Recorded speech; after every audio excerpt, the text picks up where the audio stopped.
une centaine de mètres du centre-ville de Nogales, en Arizona, une jeune migrante tente sa chance en escaladant, à l'aide de son passeur, le mur séparant les États-Unis du Mexique.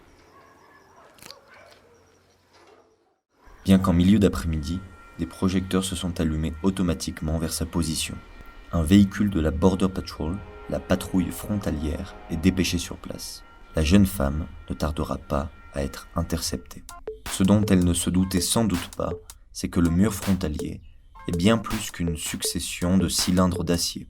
C'est une frontière intelligente du XXIe siècle, équipée des dernières avancées technologiques en matière de sécurité.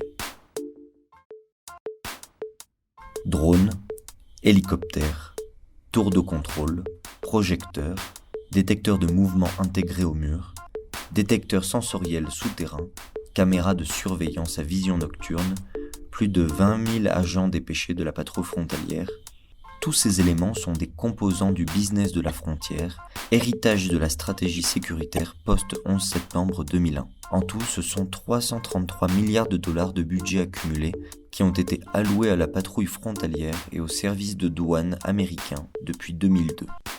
Ce type de traversée irrégulière par les villes, comme celui de cette jeune femme à Nogales en Arizona, reste rare, comme l'écrivait déjà le journaliste salvadorien Oscar Martinez en 2009 dans son livre Los migrantes que no importan, les migrants qui importent peu, non traduit en français. Ces traversées par les villes représentent les cas les plus désespérés et presque toujours voués à l'échec.